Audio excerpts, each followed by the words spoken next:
हिमालय में रहकर वर्षों की अखंड तपस्या संपन्न कर संत शांतिदेव सविकल्प समाधि की अवस्था में अभी अभी बाहर निकले थे।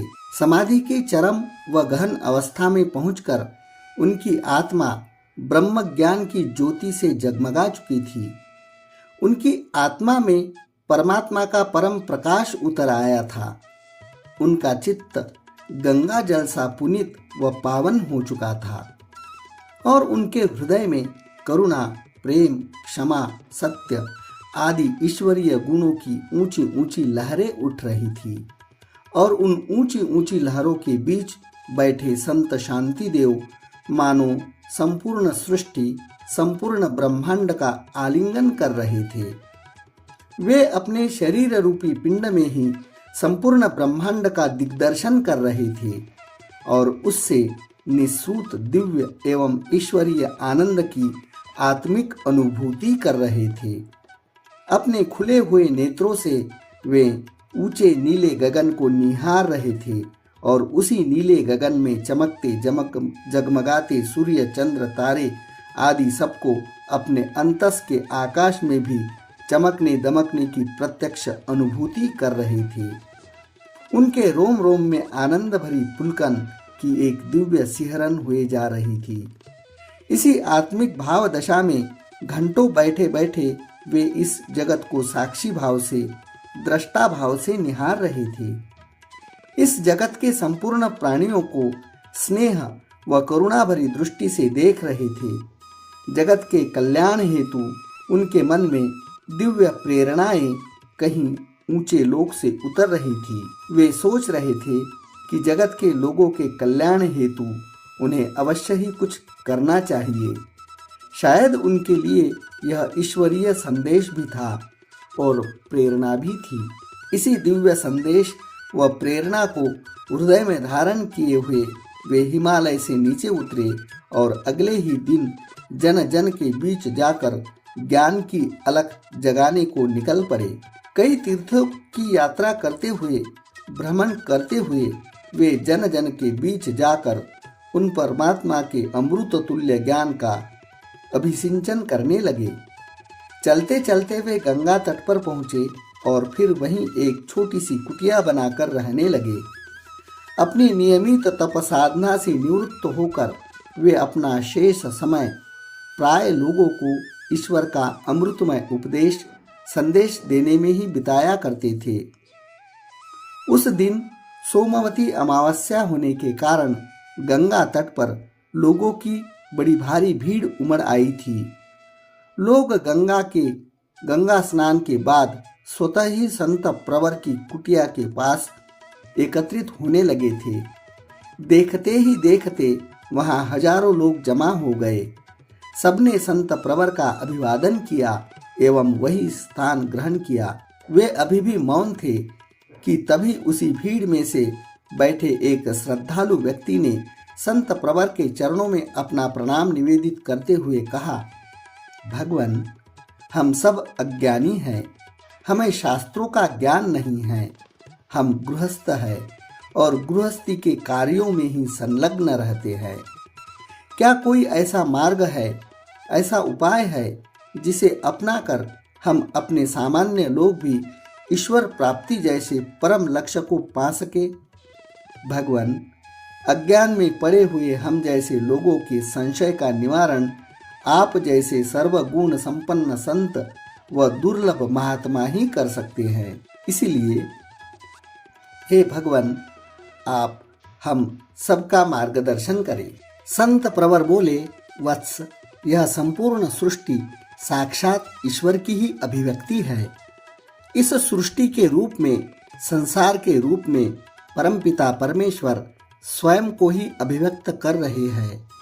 इसीलिए इस जगत को ईश्वर का रूप मानकर इसकी सेवा करना साक्षात ईश्वर की सेवा करना है।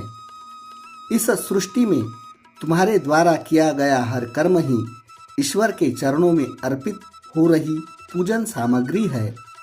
इसीलिए तुम्हारे द्वारा किए गए प्रत्येक शुभ व पुण्य कर्म ही ईश्वर की सच्ची पूजा है। वे आगे बोले, ईश्वर ने मानव जीवन के रूप में हम सबको एक बहुमूल्य उपहार दिया है। हमारे पास जो भी समय है, श्रम है, साधन है, प्रतिभा है, वह स्वयं की पेट, परिवार व प्रजनन की संकीर्ण परिधि में रहकर उसे समाप्त कर देने के लिए नहीं है। ईश्वर द्वारा प्रदत्त ये सारे साधन हमें इस सृष्टि की सेवा के लिए मिले हैं, जन जन की सेवा के लिए मिले हैं। इस संसार में सेवा के बीज बोकर हम औरों के साथ साथ स्वयं अपना भी भला कर सकते हैं, क्योंकि हमारे द्वारा किए गए सेवा के कार्य से हमारी चित्त की शुद्धि होती है, जिसमें हमारे लिए एक और तो ईश्वर प्राप्ति का मार्ग प्रशस्त होता है, तो वही दूसरी ओर हमारे द्वारा किए गए शुभ कर्मों से जो हमें पुण्य प्राप्त होता है, उससे हमें भौतिक सुख समृद्धि भी प्राप्त होती है। संत आगे बोले, द्वितीय सूत्र यह है कि तुम सब हमेशा अपनी मृत्यु का स्मरण रखो। यह जीवन क्षणभंगुर है।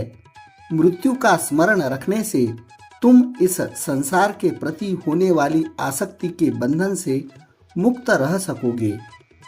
तृतीय महत्वपूर्ण सूत्र यह है कि तुम्हें इस बात का हमेशा स्मरण रहना चाहिए कि ईश्वर सर्वत्र है, ईश्वर सर्वव्यापी है, ईश्वर न्यायकारी है।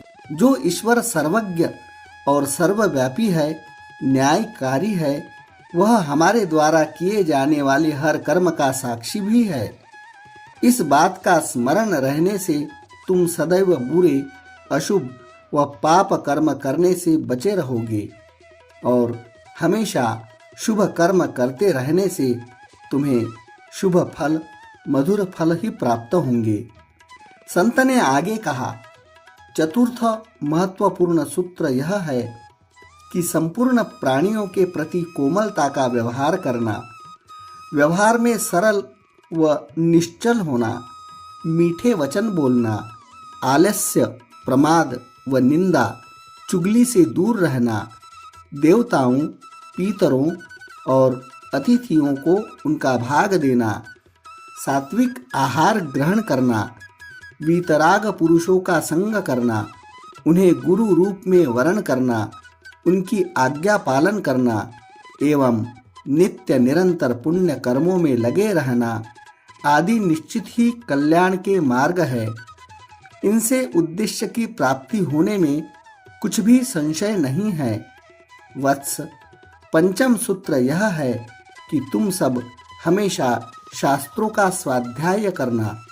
शास्त्रों का स्वाध्याय करने से तुम में सदा शुभ विचारों, प्रेरणाओं व संकल्पों का जागरण होगा, जिसके प्रभाव में रहकर तुम सदा सच्चाई के मार्ग पर चल सकोगे और शुभ कर्म कर सकोगे। तुम पर कभी बुरे व अशुभ विचार हावी नहीं हो सकेंगे। संत प्रवर ने इस अमृतमय संदेश को श्रवण कर वहां उपस्थित हजारों लोग स्वयं को धन्य धन्य महसूस करने लगे। आज उन्हें लग रहा था कि आज जल स्नान के साथ साथ ब्रह्मोपदेश पाकर सचमुच ही अमृत स्नान भी कर लिया है। संत प्रवर की दिव्य अमृतवाणी को हृदय में धारण किए हुए वह उसे अपने जीवन में जीने की सद्प्रेरणा लिए सभी श्रद्धालु भक्तगण वहां से अपने अपने गंतव्य को प्रस्थान हुए।